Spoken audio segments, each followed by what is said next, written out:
अमृतवेला योग या अत्यंत अशा शुभ प्रसंगामध्ये आपण सगळेजण इथं सूर्याचे साधक किंबहुना आता सांगितलं तसे सूर्याचे अंश म्हणून उपस्थित आहात। तर लोकसेवा प्रतिष्ठानच्या वतीनं आपल्या सगळ्यांच्या हृदयात असलेला सूर्याला प्रथम मी नमस्कार करतो आणि आपल्या सगळ्यांचं स्वागत करतो। आजचा अमृतवेला योग याचं रथसप्तमी निमित्त एक विशेष आयोजन आहे। आपल्या सगळ्यांना कल्पना आहे, काही लोक आता आज निमंत्रित वेगळे आहेत, म्हणून थोडीशी मी अमृतवेला योगाचा परिचय करून देतो दोन वाक्यांमध्ये।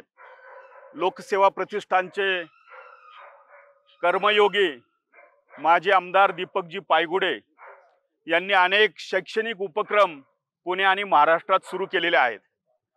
लोकसेवा या स्कूलचा या पंचक्रोशीमध्ये मोठा लौकिक आहे आणि केवळ विद्यार्थी आणि शिक्षण नसून समाजाच्या सर्व स्तरापर्यंत ही लोकसेवेची ऊर्जा माननीय दीपक पायगुडे नेहमीच प्रज्वलित करत असतात, उत्साहित करत असतात।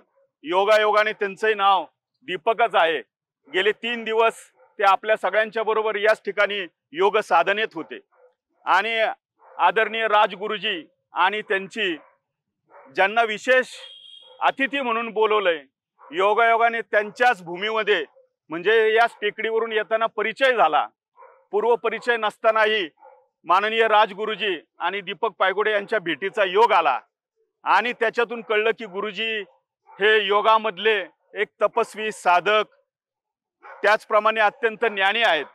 श्री राजगुरुजी हे वयाच्या लहानपणापासून जवळपास 16-17 वर्षापर्यंत गुरुकुलमध्ये त्यांनी योगाचं शिक्षण प्रशिक्षण घेतलेलं आहे। असं एक संपन्न व्यक्तिमत्व आहे। केवळ योग म्हणजे शरीराच्या घड्याच नव्हे, तर योग म्हणजे जीवनाचा पूर्णार्थ आहे, पूर्णस्य आहे। त्याचं ज्ञान सुद्धा त्यांच्याकडे आहे आणि केवळ पुराणांमध्ये ज्ञानांमध्ये न अडकता ते आज एक सायंटिस्ट म्हणून आज आपल्या लुपिन कंपनीमध्ये आपली जो कौटुंबिक चरितार्थ आहे ते करतायत। परंतु त्यांची क्षमता, त्यांची साधना ही आयुष मंत्रालयाच्या वतीनं बेंगलोरला जे अभ्यासक्रम होतात, वेगवेगळे जे कार्यक्रम होतात तिथे झालेली आहे। मुख्यतः हे केवळ एका शरीराचं वर्णन झालं, परंतु आपण सगळेजण गेले 6-7 महिने अनुभवतोय त्यांचं जे आतलं आत्मतत्व आहे, आत्मसूर्य आहे, तो अत्यंत प्युअर आहे, शुद्ध आहे आणि परिपूर्ण आहे ज्ञानाने। त्यामुळं दीपक पायगुडेंनी या हिऱ्याला लोकसेवेचं कोंदण दिलं आणि परवा जाहीर केलं की हा जो योग आहे हा अनंत ठिकाणी जायचं असेल तर त्याला एक सुंदरचं चांगलं एक कोंदण पाहिजे। म्हणून त्यांनी हे कॉर्पोरेट आणि हिरवं कार्पेट जे वनस्पतीचं आहे, त्यांनी सांगितलं पृथ्वीचं आहे, धरतीचं आहे, त्यांनी हा मोठा उदंड अशा स्वरूपाचा पराक्रम करून लाखो कोट्यवधी रुपये खर्च करून या ठिकाणी आपल्या सगळ्यांना उपलब्ध करून दिले। मुख्यतः जो भाव दीपक पायगुड्यांचा आहे की कुठलंही याच्या संदर्भातलं एक पैचक शुल्क देखील ते घेत नाही। तसं लाईनवरती ते अनेक ठिकाणी जाते, परंतु त्यांनी अत्यंत शुद्ध भावातून अत्यंत कमी शुल्कावरती आम्ही सगळ्यांनी आग्रह केल्यामुळं आपल्या हा स्वरूपाचा गेले 7 महिने 8 महिने हा अमृतवेला योग सुरू आहे। आज हा केवळ अमृतवेला योग म्हणजे रथसप्तमीचा उत्सव नसून एक संकल्प। परवा दीपक पायगुडे, आदरणीय गुरुजी दराडे साहेब, परागजी आणि सगळेच आपण साधक होतो आणि त्या दिवशी ठरवलं की इतकी चांगली सुविधा जर आपल्याला आहे तर हा खूप व्यापक केला पाहिजे आणि म्हणून 1 महिन्याचा संकल्प केलाय आणि त्यातला आजचाच पहिला दिवस आहे। हा संकल्प काय आहे तर आता जेवढी सुविधा आहे ही सुविधा सगळी नागरिकांनी केली पाहिजे, पालकांनी आपण केली पाहिजे।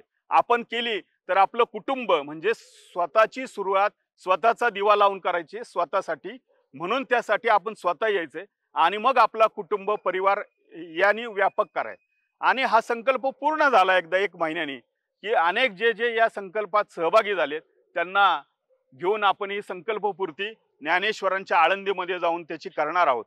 त्यामुळं ज्ञानेश्वरांनी सुद्धा याचं वर्णन असंच केलेलं आहे की सूर्ये अधिष्ठिली प्राची जगा राणीवदे प्रकाशाची त्वया श्रोता वाचा दिवाळी अशा स्वरूपाची। म्हणजे दिवाळी कुठली आहे तर सूर्याने अधिष्ठिली जी प्राची आहे त्याची। आणि म्हणून ही जी प्राची याचं प्रतीक कुठलं आहे तर वसुंधरा आहे. आणि या वसुंधरेवरती ज्या वसुंधरेवरती ही सगळी जगाचं सूर्याच्या माध्यमातलं जे अस्तित्व आहे त्याचा उत्सव म्हणून हा रथसप्तमीचा उत्सव आहे, सूर्याचा उत्सव म्हणून. परंतु केवळ सूर्य येतो आणि जातो आणि आपण त्याच्याकडे लक्ष देत नाही, परंतु सूर्याचे अनेक साधक अनेक अंश हे तुमच्या आमच्या अवतीभोवती असतात. आणि त्यातलेच आजचे जे प्रमुख अतिथी आहेत आदरणीय पांडुरंगजी भुजबळ सर, हे वसुंधरा अभियान जे आहे हे महाराष्ट्रात नव्हे तर मला वाटतं देशातली एक फार मोठी लोक चळवळ आहे. 2006 पासून ह्या वसुंधरा अभियानाचं कुठं रोपटं लागलं, कुठल्याही हिरव्यागार जमिनीत नसून लागलं, ते अत्यंत खडकावरती लागलं, खऱ्या अर्थाने पाषाणावरती लागलं. आणि जो संतांचा महिमा आहे, जे संतांचं कार्य आहे ते या वसुंधरा अभियानाच्या मार्फत सुरू झालं. जे तुकारामांनी सांगितलं की आमचं हे काय सगळे सोयरे कोण तर वृक्षवल्ली, जे ज्ञानेश्वरांनी सांगितलं तळी वही ते, आणि असं एक संत कार्य हे वसुंधरा अभियानाचं सुरू झालं. परंतु हे कार्य देखील जे सुरू झालं ते अत्यंत मौनपणे, अत्यंत शांतपणे, कुठलाही गाजावाजा, कुठलाही कार्यक्रम न करता. आणि त्याची व्याप्ती किती झाली तर माझा कदाचित आकडा चुकत असेल, परंतु मला तरी वाटतं 50 ते 60 हजार वृक्षांचं रोपण या ठिकाणी लागलं. आणि ते सगळे वृक्ष नुसते लागले नाहीत तर ते सारे वृक्ष हे जिवंत आहेत. आणि हा जो जिवंतपणा आहे हा कुणासाठी वापरला जातो तर या पंचक्रोशीत तुम्ही आम्ही जे राहतोय, जे आपण सगळेजण कार्बन डायऑक्साईडच सोडतो, परंतु त्यातला प्राणवायू कोण देतं तर मला वाटतंय वसुंधरा अभियानातले जे 60-70 हजार वृक्षांची जी अनंत संपदा आहे ती देते.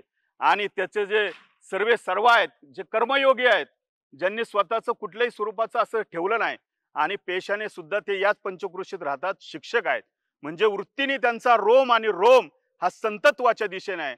आणि जसा सूर्य गपचूप चुपचाप काम करतो, शांतपणे काम करतो, एक ध्यान करतो, मला वाटतं वसुंधरा अभियान हे सुद्धा एक परिपूर्ण ध्यान आहे. आणि म्हणून त्यांच्या प्रती कृतज्ञता व्यक्त करण्यासाठी आणि या कार्यक्रमाला, या शुद्ध भावाला, या शुद्ध हेतूला अशा स्वरूपाचा एक परिपूर्ण अतिथी मिळालं, हे देखील आपल्या सगळ्यांचं कौतुक आहे, हे आपल्या सगळ्यांचं भाग्य आहे. त्यांचं कौतुक आहे आणि आपल्या सगळ्यांचं भाग्य आहे. आणि अशी जी लोक आहेत हे आपल्या समोर आली पाहिजे. त्यांच्या नेतृत्वाखाली हे जर समाज जर चालला तर खऱ्या अर्थाने राजगुरुजी आणि हे आदरणीय भुजबळ सर हेच संतांचं उदाहरण आहे. बरं झालं दोघांनी दाढी वाढवली नाही, गंधमाळा घातल्या नाहीत, भगवे कपडे घातले नाहीत, मठ मंदिर आश्रम केले नाहीत, नाही तर सगळा गोंधळ त्या मॉलमध्ये. आणि खऱ्या अर्थाने संतांचं काम अशा लोकात आहे. म्हणून तुकारामांनी सांगितलं देव कुठं पाहावा तर तीर्थी धोंडा आणि पाणी, देव रोकडा सज्जनी. मला वाटतं खऱ्या अर्थाचा कुंभमेळा आज आपण इथं साजरा करतोय. या कुंभमेळ्यामधलं हा जो अमृत योग आहे हाच आपल्याला तारणार आहे शेवटपर्यंत. म्हणून आजचा अमृत योग, आजची प्राची ही एक भाग्याची प्राची आहे. तुम्हाला आम्हाला खऱ्या अर्थाने अमृत स्नान आणि अमृत श्वास आणि अमृत ऊर्जा मिळणारी.